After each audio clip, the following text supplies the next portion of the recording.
Éclairage sur un sujet de l'actualité économique. Taux de change à l'indicatif à l'interbancaire et au parallèle. Cours des principaux minerais de la RDC. Indice des prix à la consommation. C'est dans Jeudi Économie, chaque jeudi à 14h après les infos. Et sa rediffusion jeudi 20h.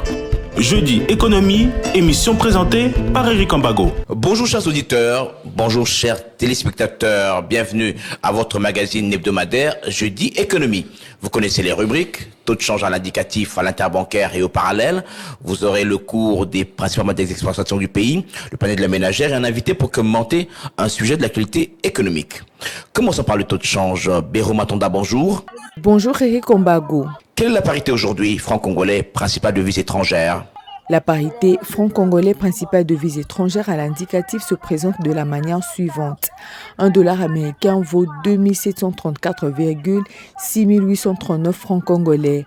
Un euro équivaut à 2968,7606 francs congolais. Un franc CFA égale à 4,5258 francs congolais. Et un rand sud-africain vaut 145,7728 francs congolais. Au marché parallèle, un dollar américain équivaut à 2720 francs congolais, un euro équivaut à 2732 francs congolais et un franc CFA vaut 3,9 francs congolais. Et quel est le cours des principales matières d'exportation du pays? Voici le cours des matières premières. La tonne du cuivre a enregistré encore une hausse. Elle coûte 8461,50 dollars américains contre 8312,15 dollars américains la semaine dernière. Le coût de la tonne du cobalt a encore enregistré une légère baisse. Il revient à 28 675 dollars américains contre 28 685 dollars américains la semaine passée. L'once d'or est vendu à partir de 2034,42 dollars américains contre 2013,29 dollars américains la semaine passée. Le baril du pétrole revient à 75,78 dollars américains contre 75,23 dollars américains il y a une semaine. Et enfin, une tonne de cacao est vendue à partir de 4805 dollars américains contre 4634 dollars américains la semaine dernière. Merci Béro Matanda, on vous retrouve avant la fin de l'émission pour le panier de la ménagère. Un modèle économique circonscrit en 3 leviers pour développer l'économie congolaise. On parle de financiarisation, production locale, protectionnisme. Comment appliquer ces leviers dans le contexte de la République démocratique du Congo? On en parle avec un chercheur, lobbyiste, stratège en investissement et responsable du cabinet consulting basé à Dallas, aux États-Unis d'Amérique. Il s'agit de Monsieur Patrick Onoya. Monsieur Patrick Onoya, bonjour. Bonjour Eric. Je rappelle que vous êtes aussi professeur à l'université. Oui, tout à fait. Alors, parmi les 3 leviers, on va parler de l'économie congolaise. Vous parlez de la financiarisation. C'est quoi la financiarisation? Merci beaucoup. La financiarisation, quelquefois, ça tend à être un terme un peu barbare, mais ça veut simplement dire cet attrait au développement des marchés financiers de façon générale ou encore des services financiers dans l'économie. Comme vous le savez, les finances agissent comme le sang, n'est-ce pas, dans le corps humain. Pour qu'une personne soit en bonne santé, il lui faut une bonne quantité de sang qui circule avec une certaine vitesse. C'est la même chose pour l'économie. Lorsque les finances nécessaires au fonctionnement de l'économie ne sont pas disponibles, l'économie est une économie morose et c'est le cas de la République démocratique du Congo. Pour parler de obtenir cette financiarisation, il faut augmenter le nombre des institutions financières, les banques, les institutions de crédit et finance? C'est une bonne question. Dans notre modèle, nous posons des préalables. Il y a un ensemble de préalables que nous posons pour en arriver à cette financiarisation. Ces préalables sont liés à un changement de paradigme au niveau du gouvernement. Le premier paradigme, c'est passer de faire à faire faire. Je vais m'expliquer. de faire à faire, c'est que nous avons au niveau du gouvernement une certaine tendance, quoique nous disons que nous avons adhéré à l'économie de marché, ça signifie qu'il faut pousser le secteur privé. Mais lorsque je prends un exemple, par exemple, on veut développer le secteur de la pêche. Le ministère prend une très belle initiative de pouvoir développer la pêche locale. Seulement, bon, il achète des bateaux de pêche, ça c'est une chose. Et de l'autre, on verra une entreprise publique qui va être créée. Malheureusement, c'est la mauvaise direction. C'est-à-dire que le gouvernement doit rester le plus incitateur et régulateur. Dans ce contexte-là, par exemple, le projet de bateau de pêche, il aurait été plus judicieux que le gouvernement se limite à être incitateur et pousser des opérateurs du secteur privé pour pouvoir, n'est-ce pas, opérer dans ce secteur-là. Leur faciliter l'accès au crédit, par exemple. Voilà, et tout ça, et faire en sorte que ce soit une occasion pour que des privés développent le secteur de la pêche. Pourquoi c'est important? Parce qu'on sait déjà que le fonctionnaire, vous savez, lorsqu'on va créer cette entreprise publique, ça sera un politicien qui sera à la tête, n'est-ce pas, qui ne connaît rien de la pêche, mais qui entrera là-bas. Et la suite, c'est qu'on aura un canard boiteux. Donc, d'abord, la première des choses, c'est que le gouvernement doit connaître ses limites. Il doit se limiter à être incitateur et régulateur, le plus. Incitateur, ça veut dire quoi? Le gouvernement doit faire quoi? Incitateur, c'est là que nous revenons vers la financiarisation, parce que s'il prend la casquette d'incitateur, c'est en ce moment-là, c'est incitateur du secteur privé. C'est-à-dire que le gouvernement se met en place de celui qui doit fabriquer les millionnaires.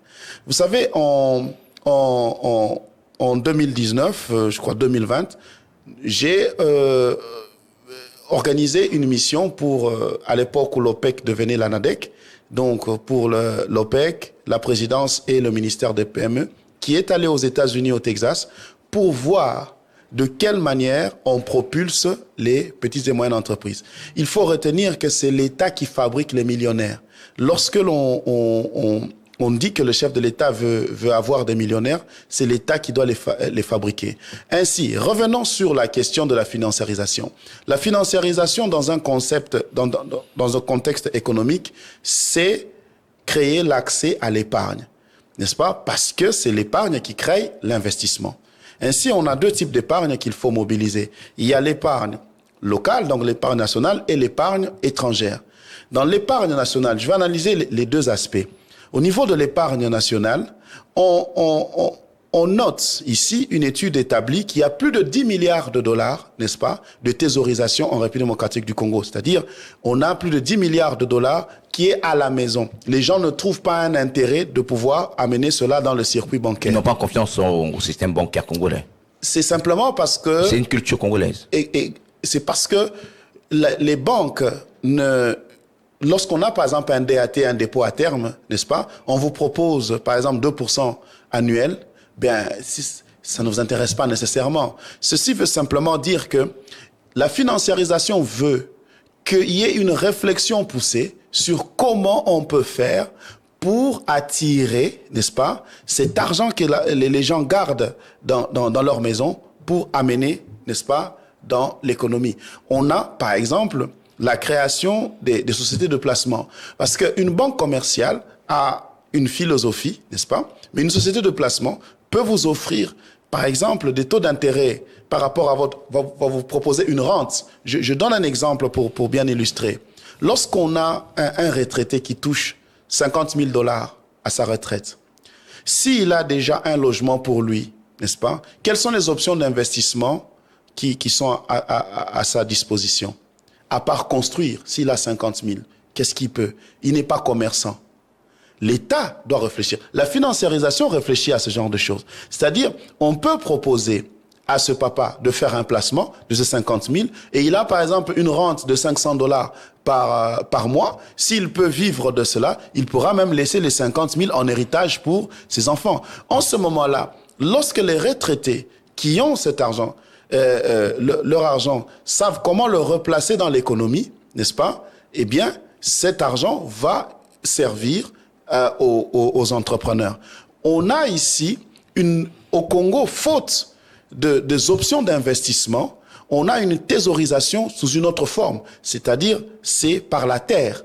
Donc, vous avez des gens qui gardent l'argent à travers l'achat des parcelles. Lorsque vous avez 10, 15, 20 parcelles, ça devient de la thésaurisation. Parce que cet argent-là, vous avez manqué quoi en faire. Au bout du compte, vous avez peut-être un portefeuille de 200, 300 000 $ que vous gardez comme ça. On pourrait peut-être faire plutôt favoriser la création des coopératives, comme par exemple en Israël, le kibbutz, tout ça peut également être un des facteurs pour la financiarisation de l'économie congolaise. Exactement. La financiarisation veut que l'on développe tout le système bancaire dans sa globalité, ainsi que le système financier de manière générale. Vous remarquerez qu'on a peut-être plusieurs banques, mais on n'a que des banques commerciales. Il n'y a pas de banque d'investissement à proprement parler. Or, les banques commerciales existent pour un but. Les banques commerciales existent pour résoudre des questions de trésorerie. Ce sont les banques d'investissement qui permettent de développer, n'est-ce pas, les outils de production, ainsi de suite. Pourquoi il est difficile de créer une banque d'investissement au Congo? Nous avions la banque de crédit agricole à une certaine époque, qui depuis que elle a mis la clé sous le paillasson, on parle plus de banque de crédit agricole, banque d'investissement, ça n'existe plus. C'est l'environnement économique. C'est une question de volonté politique. Vous savez, je suis désolé, mais le ministère des Finances, ici en République démocratique du Congo, depuis plus d'une vingtaine d'années, une trentaine d'années même, c'est le ministère des régies financières. Or, le ministère de Finances, le ministre des Finances, est appelé à réfléchir sur l'amélioration du système financier. C'est-à-dire qu'il doit exister des politiques publiques en matière d'amélioration des systèmes financiers. Et si on n'y réfléchit pas, comment est-ce que on va y arriver? Voilà pourquoi nous parlons de la financiarisation de l'économie. Je prends un exemple. Parlons maintenant de l'épargne étrangère. Parlons de l'épargne étrangère, c'est-à-dire que nous pouvons aussi augmenter les finances dans notre économie si nous arrivons à capter, n'est-ce pas, l'épargne étrangère. Et comment on le fait comment? On le fait, merci, c'est que d'un point de vue conceptuel, on dit que la RDC doit se constituer en un entonnoir de la finance. Je vous donnerai une information. Chaque jour, au niveau du marché des capitaux mondiaux, il y a 1000 milliards de dollars de disponibles chaque matin. Chaque fois qu'il y a ouverture de marché, il y a plus de 1000 milliards de dollars cherchant où être absorbés. Mais la question est, dans ces 1000 milliards de dollars, la République démocratique du Congo arrive à capter combien? Je vais vous donner ici 3 modes, n'est-ce pas? 3 modes de captation de cette épargne étrangère. Le premier mode de captation de cette épargne étrangère, c'est à travers le développement des instruments financiers. Lorsqu'on a des instruments financiers, si nos banques, ça c'est un travail maintenant qui doit se faire, on doit faire évoluer la réglementation de la Banque centrale pour accepter des instruments financiers tels que les lettres de crédit, SBLC, n'est-ce pas? Ce sont à travers les lettres de crédit SBLC, c'est une manière, une façon aussi de pouvoir capter. Donc, on peut capter l'épargne étrangère à travers des lettres de crédit telles que les SBLC, c'est la Standby Letter of Credit, qui sont des outils de commerce extérieur, mais qui aident aussi au financement international. Deuxième possibilité pour attirer l'épargne étrangère, c'est à travers ce qu'on appelle en anglais de structured finance. La structured finance, c'est un mode de levée de fonds, n'est-ce pas, où un bureau d'études, un cabinet de premier ordre devient la garantie d'un projet. Je donne un exemple, c'est-à-dire que vous avez un projet, si un cabinet de premier ordre fait les études et dit que ce projet-là va réussir, cette étude-là devient la garantie et à travers le marché de capitaux, on donne l'argent pour ce projet. Donc ça, ce sont des choses qui sont faisables. Troisièmement, c'est la levée de fonds à travers le marché des capitaux par le mécanisme d'assurance. Lorsque un projet est assuré, un projet qui a des études et qui est assuré, n'est-ce pas? Cela facilite la levée de fonds aussi. Ça, ce sont des choses que nous faisons, n'est-ce pas? Et que, d'ailleurs, mes collègues, parce que je suis à la Chambre de commerce de l'As, pourquoi j'en parle? Parce que si nous sommes encore à l'étape de l'enseignement, n'est-ce pas? Mes collègues de Tanzanie et du Kenya, ce sont des choses qui sont déjà d'application. Est-ce que c'est pas parce qu'ici au Congo, c'est la gestion prudentielle des finances publiques, ce qui fait qu'on ne veut pas se risquer à faire des levées de fonds, à aller vers des emprunts obligataires. C'est pas à cause de la politique prudentielle des finances publiques. Absolument. Il y a le fait aussi que le secteur productif, n'est-ce pas? Le secteur productif est tellement embryonnaire que l'on ne veut pas se retrouver avec on n'a pas de soubassement, c'est-à-dire qu'il manque, comment on dit, c'est la soutenabilité, voilà, n'est-ce pas? Tout cela, la soutenabilité de tous ces emprunts, de ces dettes, c'est la production interne. Voilà pourquoi nous parlons du deuxième levier aussi, que nous avons, de la production locale. Mais avant d'y arriver, avant de parler de la production locale, quand on parle par exemple d'investissement. Oui. Aujourd'hui, concrètement, nous avons le fonds de promotion de l'industrie. On peut faire la mutation de ce fonds en banque d'investissement. Le FPI peut être transformé en banque d'investissement. Merci beaucoup. Permettez-moi de revenir. Votre question est fondamentale. C'est comme l'histoire de l'œuf et de la poule, n'est-ce pas? L'œuf et de la poule. Qu'est-ce qui vient avant? Est-ce que c'est l'œuf ou c'est la poule? Vous voyez un peu? La Banque centrale, avec sa politique prudentielle, on se poserait une question. Ne devient-elle pas un frein à la financiarisation de l'économie?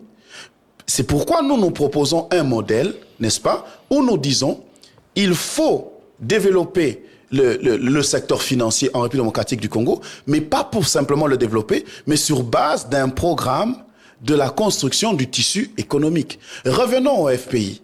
Le FPI, moi, je suis toujours de ceux qui s'insurgent contre le fonctionnement actuel du FPI. Je suis désolé, c'est du gâchis. Le FPI ne peut pas fonctionner comme des caissiers, n'est-ce pas? Ils récoltent 15 à 20 millions de dollars le mois et ils se limitent, n'est-ce pas, à pouvoir financer sur base de cela. Non.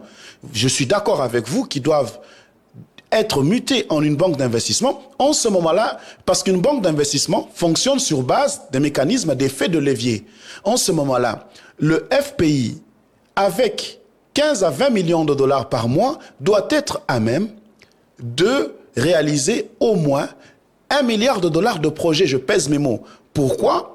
Parce que avec ces 15 et ces 20 millions de dollars, cela peut constituer 5% des 100% qui peut lever à travers la finance internationale. C'est-à-dire parce que lorsque vous avez 5% de l'argent que vous recherchez, à travers la finance internationale, vous pouvez obtenir les 100%. C'est comme ça que je dis mathématiquement, lorsque le FPI peut avoir 20 millions de dollars le mois, n'est-ce pas?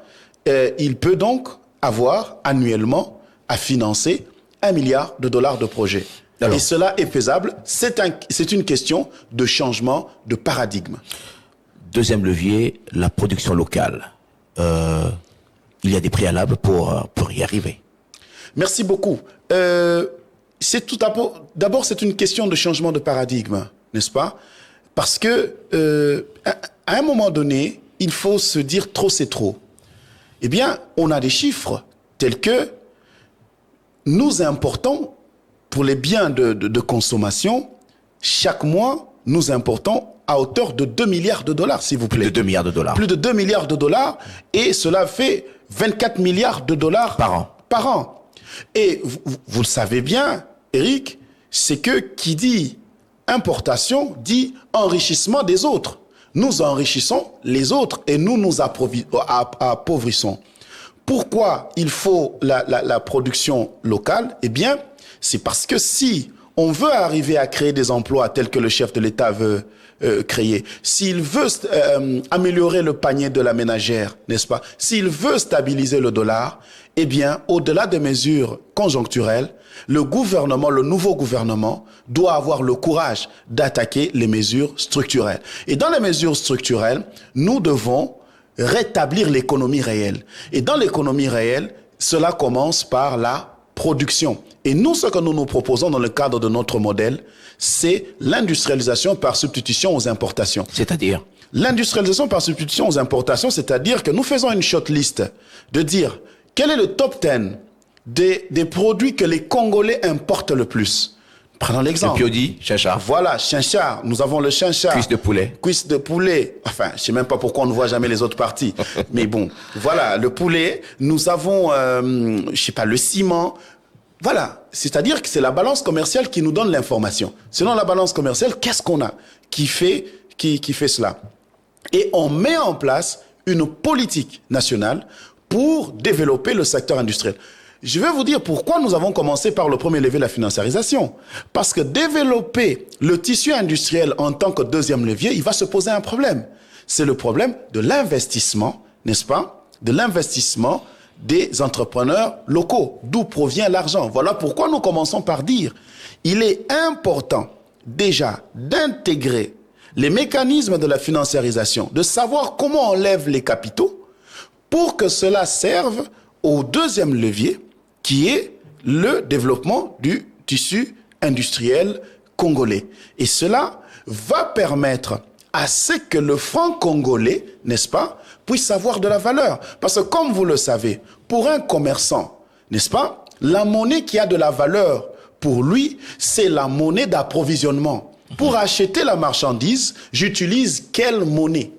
Et lorsque nous développons l'industrie locale, naturellement, l'approvisionnement sera local, il sera facile de fixer les prix en francs congolais, donc il sera facile à ce que le franc congolais puisse avoir de la valeur. On va stabiliser le taux de change. On va stabiliser le taux de change. Les mesures conjoncturelles, s'il vous plaît, les mesures politiques doivent afficher leurs limites et allons vers les mesures structurelles, c'est-à-dire la production locale. Alors, production locale, ça veut dire, par exemple, il faut identifier, reprenons le secteur, dans différents secteurs, identifier les opérateurs économiques et appuyer ces opérateurs économiques pour qu'ils puissent créer de la richesse par rapport à leur business. Exactement, exactement. C'est ce que nous avons, je disais que j'avais orienté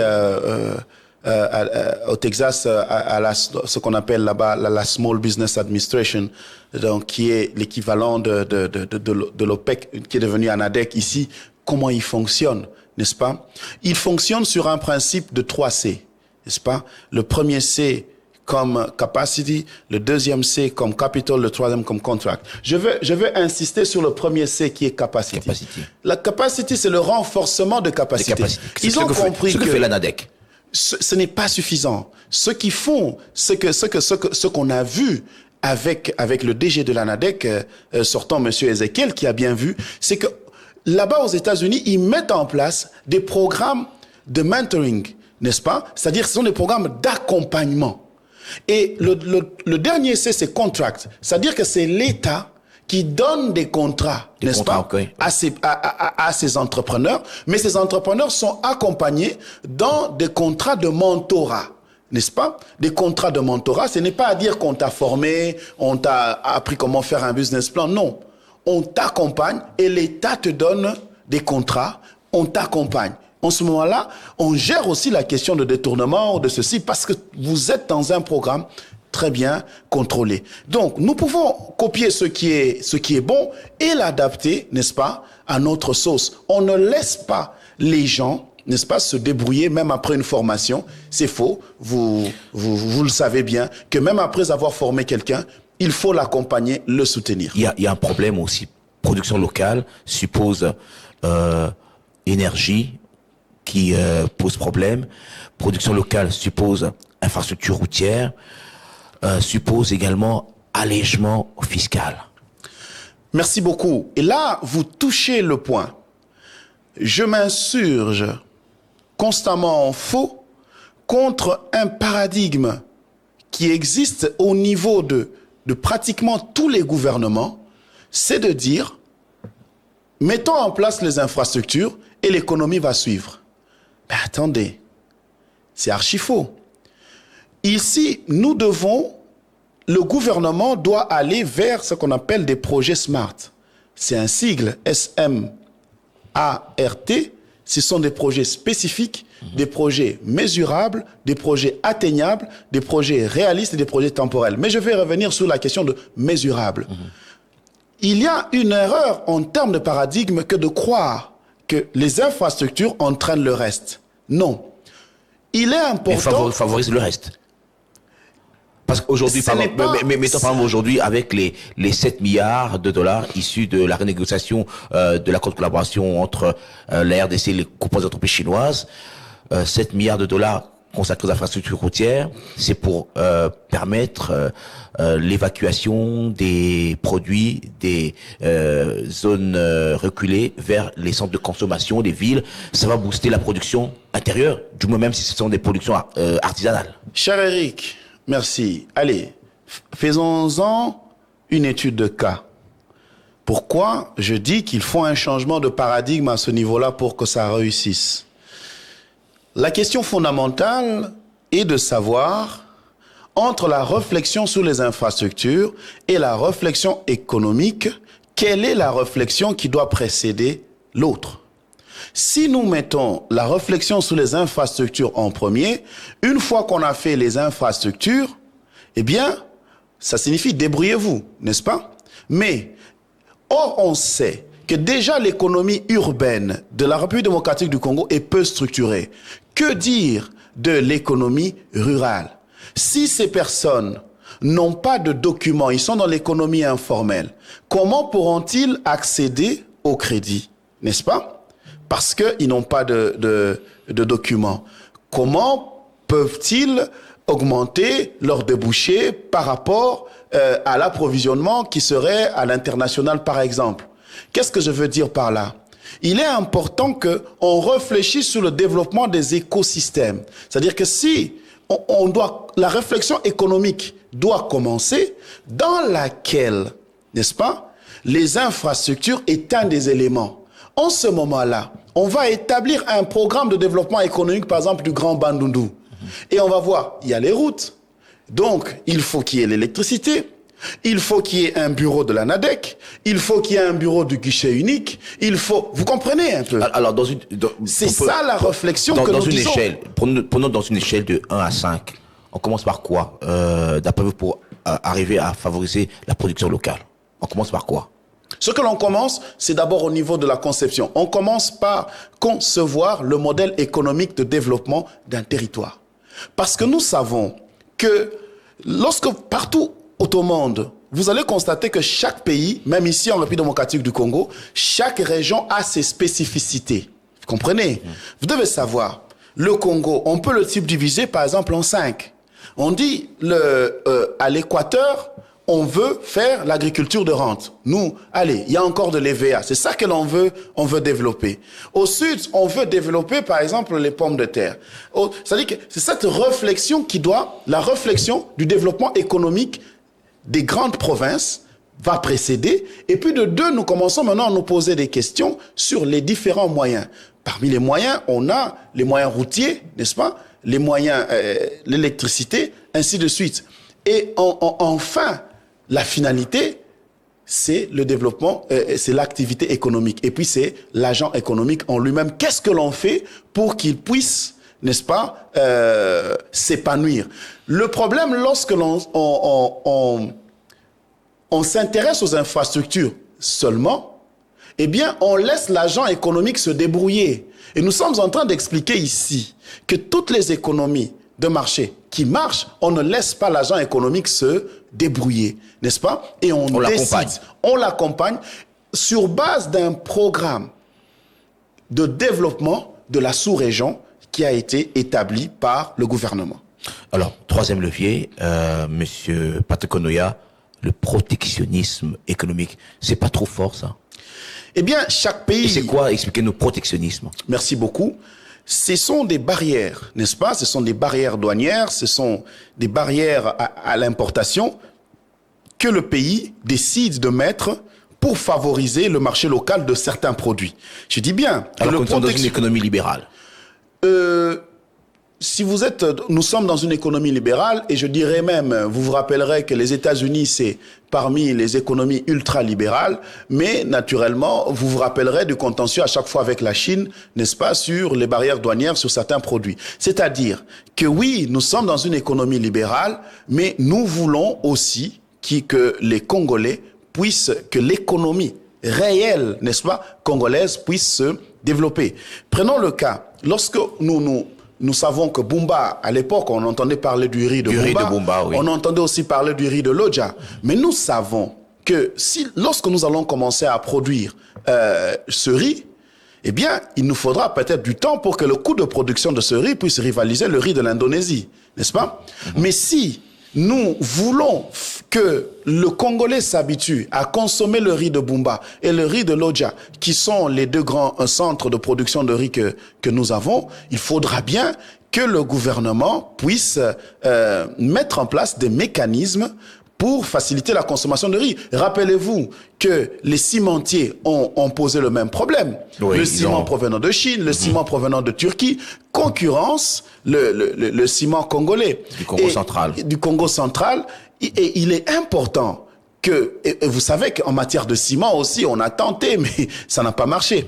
Mais c'est important. Si l'on veut stabiliser le dollar, si l'on veut diversifier l'économie, si l'on veut augmenter le panier de la ménagère, on doit savoir que cela passe par la production locale. Mais la production locale nécessite à ce que ces producteurs soient protégés. N'est-ce pas, soit protégés, soit encadrés. C'est à ce niveau-là qu'intervient le protectionnisme économique. Mais aussi, il ne faut pas aussi aller de manière aveugle, n'est-ce pas? Il faut y aller de manière tout à fait structurée, tout à fait organisée. Ce n'est pas tous les produits qui seront concernés, mais ce sont des produits phares, n'est-ce pas, qui concerne une grande majorité pour laquelle la consommation est énorme et qui peut permettre à ce que les Congolais puissent se retrouver. Alors, le protectionnisme, ça veut dire qu'il faut miser sur la qualité. Il faudrait que cette production rencontre la demande intérieure. On a eu des soucis avec le ciment. Production du ciment, et on a été quelque part obligé d'importer. Donc ça veut dire qu'il y a ces préalables aussi si on veut se lancer dans le protectionnisme. Une faille doit être corrigée dans le système politique congolais. C'est l'absence de planification à long terme.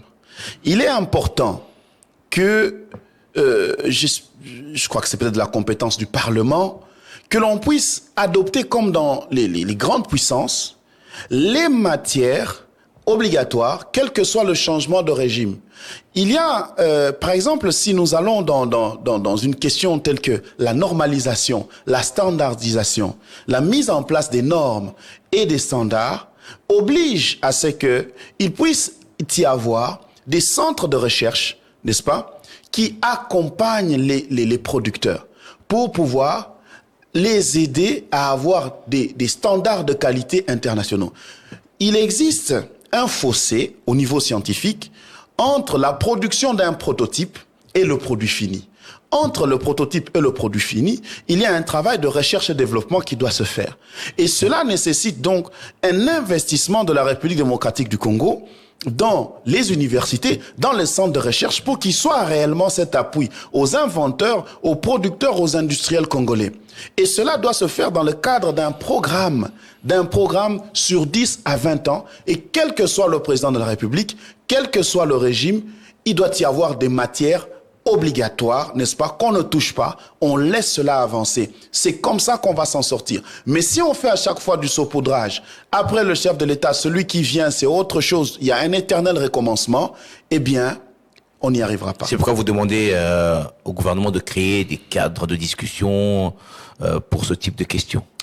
Oui, mais avant tout, je parle d'un comité de structure économique. Mais il existe déjà un comité de conjoncture. Mais naturellement, vous le savez. Vous savez que la conjoncture veut dire aujourd'hui, veut dire qu'est-ce que nous faisons aujourd'hui. Or, l'étude de toute l'histoire économique de la République démocratique du Congo démontre que nous ne nous sommes pas écartés de l'économie d'extraction héritée de la colonisation. Il n'y a pas eu un régime qui a eu le courage, n'est-ce pas, d'attaquer à bras le corps les questions structurelles de l'économie. Ce n'est que le chef de l'État, Félix Tshisekedi, qui parle de la diversification de l'économie dans les 6 engagements. Voilà pourquoi nous avons même publié, n'est-ce pas, un article que nous venons de publier aujourd'hui en complément à notre modèle où nous parlons des défis de la diversification de l'économie.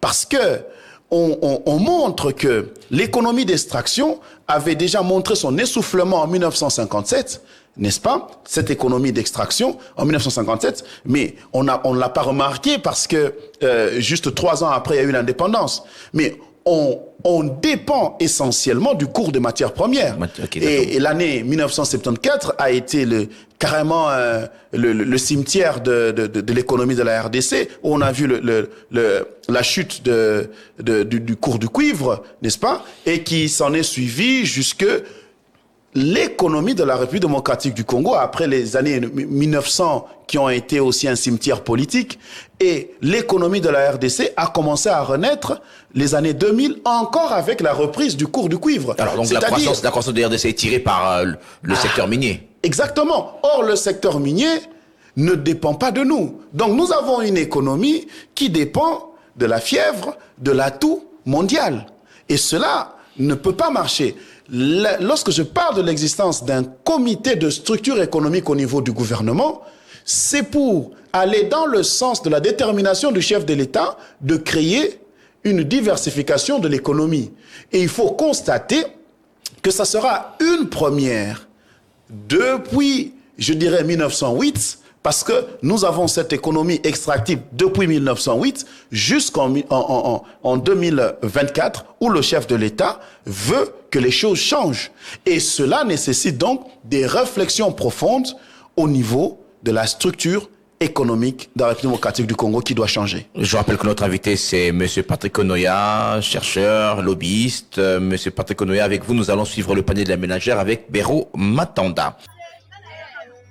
Il n'y a pas eu changement des prix des denrées de base cette semaine. Un carton de tripes, par exemple, coûte 70 000 francs et le kilo est à 8 000 francs congolais. Un carton de gésier est à 70 000 francs. Un carton de rognon est à 49 000 francs congolais. Celui de foie est à 53 000 et le kilo est à 5 500 francs congolais. Un carton de pieds de porc coûte 49 000 francs et le kilo est à 6 000 francs congolais. Un carton de poisson salé revient à 65 $ et le kilo varie entre 20 et 22 000 francs congolais. Un carton de poumon est à 50 000 francs congolais. Un carton de cuisses de poulet à bouillir coûte 56 000 francs et les kilos à 6 000 francs.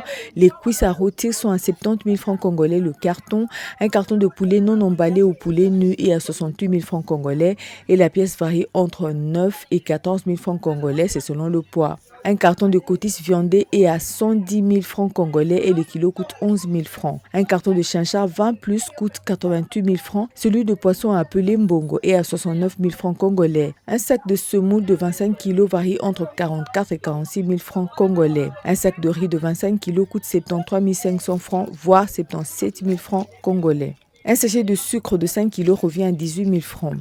Une mesurette ou écolo de maïs varie entre 17 et 3 500 francs congolais. Un seau d'écossette de manioc varie entre 17 et 18 000 francs congolais.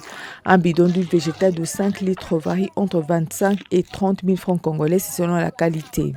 Un bidon d'huile végétale de 5 litres varie entre 25 et 30 000 francs, c'est selon la marque.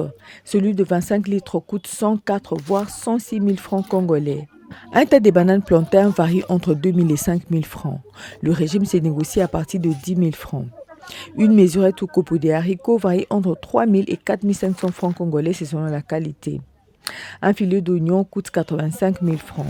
Une botte de feuilles de manioc se négocie à partir de 3 000 francs. Une botte des amarantes coûte 2 000 francs. Une botte des épinards est à 1 500 francs congolais. Une botte de pointe noire est à 2 000 francs. Celle d'oseille est à 1 000 francs congolais. Une chikwang est vendue à partir de 500 francs. Un tas de safou est vendu à partir de 2 000 francs. Un tas de mangoustons se vend aussi à partir de 2 000 francs. Un ananas se négocie à partir de 1 000 francs congolais. Un pain se vend à partir de 200 francs dans les boulangeries artisanales appelées communément Mapaya Koni. Un plateau d'œufs coûte 16 000 francs congolais. Un sac des braises se négocie entre 50 et 70 000 francs congolais. Merci Biro Matanda, on vous retrouve la semaine prochaine avec vos différentes rubriques. Alors, Monsieur Patrick Konoya, on amorce l'atterrissage. Rapidement, quelques questions avant de nous quitter. Projet 1 hectare pour un étudiant, où en est-on aujourd'hui? Merci beaucoup. Le projet 1 hectare pour un étudiant, je vous remercie. Nous étions déjà, n'est-ce pas, dans la dynamique de la diversification de l'économie. Et nous avons compris qu'il y a un problème structurel.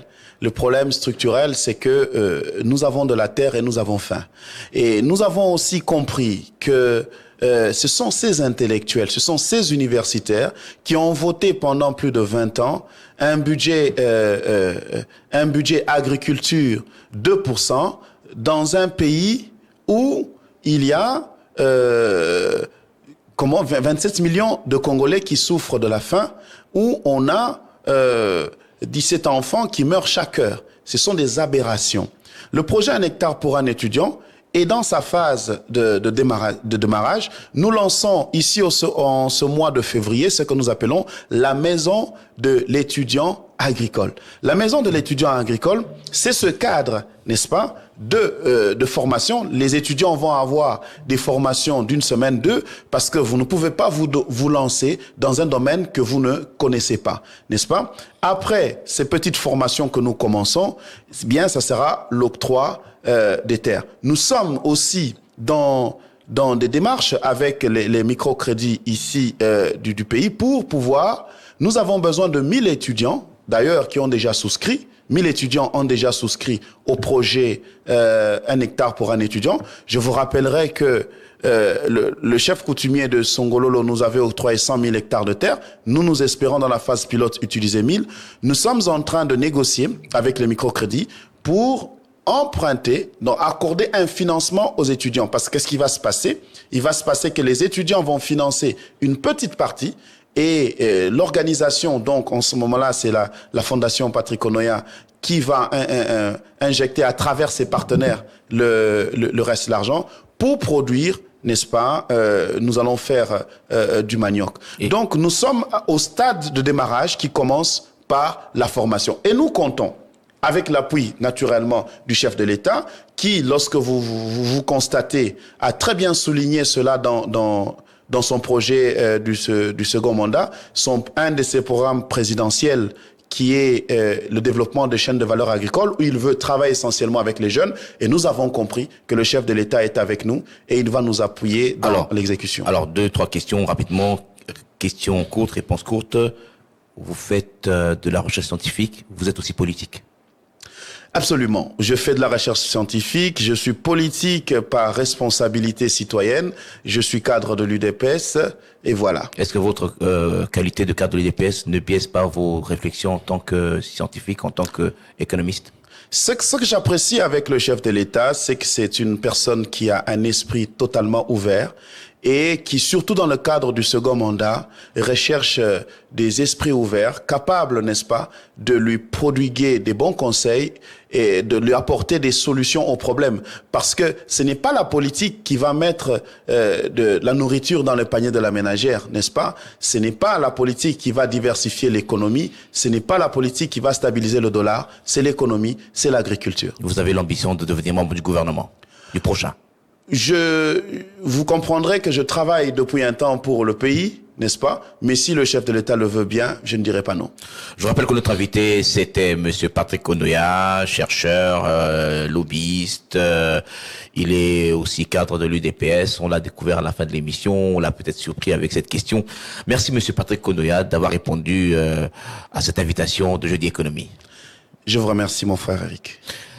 Merci à Miguel Mena, le réalisateur. Merci à Blaise, Pascal Kalambaï et Didibine Sika qui ont permis la diffusion de cette émission sur YouTube.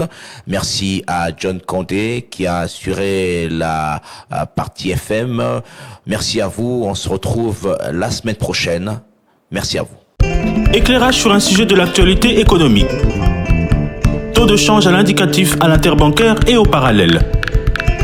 cours des principaux minerais de la RDC, indice des prix à la consommation. C'est dans Jeudi Économie, chaque jeudi à 14h après les infos. Et sa rediffusion jeudi 20h. Jeudi Économie, émission présentée par Eric Ambago.